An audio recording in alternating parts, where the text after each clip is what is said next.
ये महाभारत काल की बात है, जब भारत के एक जंगल में एकलव्य नाम का एक बालक अपने माता पिता के साथ रहता था। वो अनुशासित बालक था और उसके माता पिता ने उसकी परवरिश अच्छे संस्कारों के साथ की थी। एकलव्य की धनुर्विद्या में बहुत रुचि थी, किंतु जंगल में इसके लिए साधन उपलब्ध नहीं थे। इसीलिए वो गुरु द्रोणाचार्य से धनुर्विद्या सीखना चाहता था। गुरु द्रोणाचार्य उन दिनों राजकुमारों अर्थात पांडव और कौरवों को धनुर्विद्या सिखा रहे थे और उन्होंने भीष्म पितामह को वचन दिया था कि वो राजकुमारों के अलावा और किसी को भी धनुर्विद्या का ज्ञान नहीं देंगे। जब एकलव्य अपना निवेदन लेकर गुरु द्रोणाचार्य के पास आया तो उन्होंने उसे अपनी विवशता बताकर वापस भेज दिया। इस पर एकलव्य बहुत दुखी हुआ, किंतु उसने ये प्रण लिया कि वो द्रोणाचार्य को ही अपना गुरु बनाएगा। शारीरिक रूप से गुरु की अनुपस्थिति के चलते उसने उनकी मिट्टी की मूर्ति बनाई और उसके सामने तीर कमान चलाने का अभ्यास करने लगा। देखते ही देखते वो एक उम्दा धनुर्धारी बन गया। एक दिन की बात है जब गुरु द्रोणाचार्य अपने शिष्यों के साथ धनुर्विद्या का अभ्यास करने जंगल की ओर आए। उनके साथ एक कुत्ता भी था। उस समय एकलव्य भी जंगल में धनुर्विद्या का अभ्यास कर रहा था। ऐसे में जब कुत्ते को जंगल के एक ओर से आवाज आई तो वो उस ओर जाकर भौंकने लगा, जिससे एकलव्य की एकाग्रता भंग होने लगी।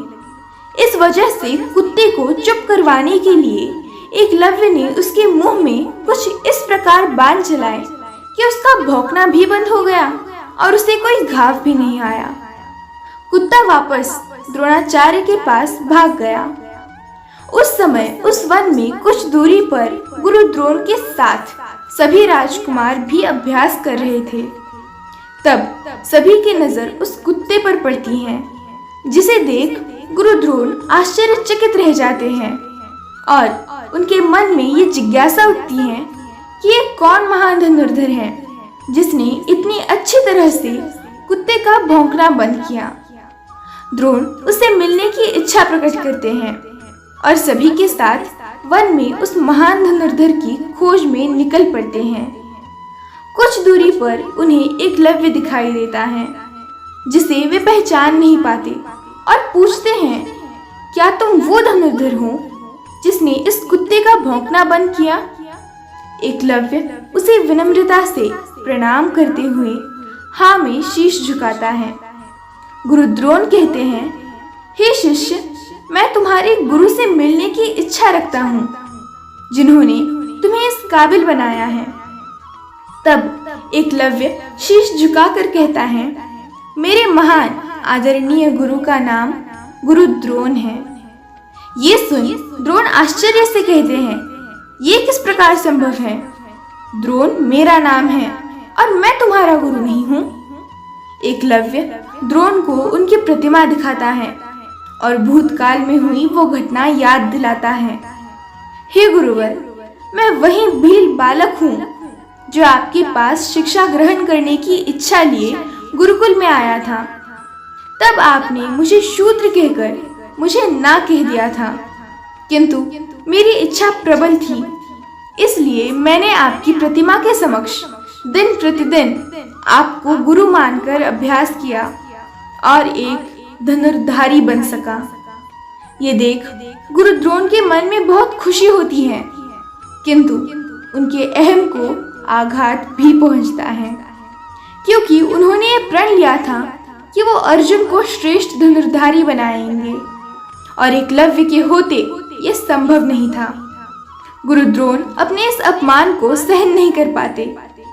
तब गुरु द्रोण एकलव्य से कहते हैं, तुमने शिक्षा तो प्राप्त कर ली, पर क्या तुम जानते हो शिक्षा के बदले गुरु को गुरु दक्षिणा दी जाती है? क्या तुम मुझे गुरु दक्षिणा नहीं दोगे? ये सुन एकलव्य बहुत खुश होता है। उसके लिए तो ये बहुत बड़ी बात थी कि गुरु द्रोण ने उसे अपना शिष्य कहा और वो कह देता है, हे गुरुवर, ये मेरा धन्य भाग्य होगा यदि मैं आपको शिष्य के रूप में गुरु दक्षिणा दे सकूं। आप जो कहेंगे मैं आपको अवश्य दूंगा। द्रोण कहते हैं, एक बार सोच लो, यदि तुम ना दे सके तो तुम्हारी विद्या व्यर्थ हो जाएगी। एकलव्य कहता है, आप जो कहेंगे प्राण देकर भी दूंगा गुरुजी। गुरु द्रोण बड़ी क्रूरता से कहते हैं, हे महान धनुर्धर, मुझे गुरु दक्षिणा में तुम्हारे दाहिने हाथ का अंगूठा चाहिए। जिसे सुन वहां खड़ा हर एक स्तब्ध रह जाता है, क्योंकि किसी धनुर्धारी से उसके दाहिने हाथ का अंगूठा मांगना मतलब उससे उसकी शिक्षा लेने के बराबर ही था। किंतु गुरु द्रोण को अर्जुन को ही श्रेष्ठ बनाना था, जो कि एकलव्य के होते नहीं हो सकता था। एकलव्य मुस्कुराते हुए अपने कमर में बंधे चाकू को निकालता है और बिना किसी विपदा के अपने दाहिने हाथ का अंगूठा काटकर अपने गुरु को गुरु दक्षिणा देता है। उसके ऐसा करते ही गुरु द्रोण को आत्मग्लानि होती है, किंतु वो अपने प्रण के आगे निष्ठुर बन जाते हैं। गुरु द्रोण आगे बढ़कर एकलव्य के शीश पर हाथ रखते हैं और उसे आशीर्वाद देते हैं। पुत्र, अंगूठा देने के बाद भी इतिहास के पन्नों में एक महान धनुर्धारी के रूप में तुम्हें जाना जाएगा। तुम्हारी कथा हर एक मनुष्य के मुख पर होगी जब कोई गुरु दक्षिणा एवं गुरु निष्ठा की बात कहेगा। इस तरह एकलव्य अपने संकल्प के कारण बिना गुरु के भी एक महान धनुर्धर बनता है और अपनी गुरु निष्ठा एवं गुरु दक्षिणा के लिए जाना जाता है। जय श्री कृष्ण।